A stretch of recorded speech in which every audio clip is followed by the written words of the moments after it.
रामाजी आणि त्याच्या सैनिकांनी त्याचा एक खुर्दा उडवला. तब्बल 5.5 वर्ष रामसेज अजिंक्यच राहिला. माझे शिवाजी महाराज सांगायचे, माझा एक किल्ला माझ्या मावळ्यांनी 1 वर्ष लढवला तर माझे सगळे किल्ले घ्यायला औरंगजेबाला 360 वर्ष लागतील.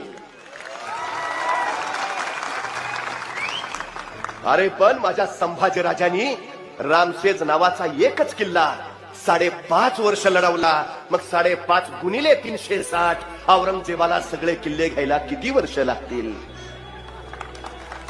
हे शौर्य कुणाचं, हे धैर्य कुणाचं, हा पराक्रम कुणाचा, हे धाडस कुणाचं, हे साहस कुणाचं? माझ्या सर्जा संभाजींचं. औरंगजेब वैतागला, संतापला. परत महाराष्ट्राच्या उरावर रुतून बसला. पावसाळा नजदीक आलेला.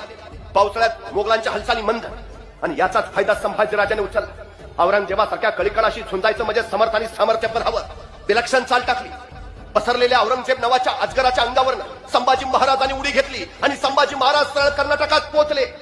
मैसूरच्या चिकदेवरायाला तडाखा दिला. चिकदेवराय शरण आला. 1.5 कोटीची खंडणी त्यांनी संभाजी महाराजांना दिली आणि मैसूर काबीज करून संभाजीराजे पुढे सरकले. तंजावरचे व्यंकोजीराजे सोबत आले आणि मग बघता बघता मराठी फौजेनं सारा कर्नाटक काबीज केला. तिथून मराठी फौजा घुसल्या तामिळनाडमध्ये.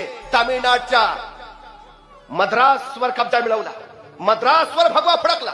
कावेरीच्या तटावरचा पाषाण कोटही जिंकला आणि मग तामिळनाड काबीज करून मराठी फौजा संभाजींच्या नेतृत्वाखाली घुसल्या आंध्र प्रदेशात. आंध्रातले 80 राजे संभाजीराजांनी पराभूत केले. आंध्र प्रदेशवर भगवा फडकला. गंगाराम वाणी नावाचा संभाजी महाराजांचा सेनापती फौज घेऊन बिहारमध्ये गेला. बिहारच्या पाटण्यावर स्वराज्याचा दौलता ध्वज फडकला. बिहार आणि पाटणा संभाजीराजांच्या घोड्यांच्या टापाखाली आलं. मराठी फौजा बंगालमध्ये घुसल्या. बंगालच्या कोलकात्यावर शिवरायांचा भगवा फडकला. कोलकाता काबीज झालं.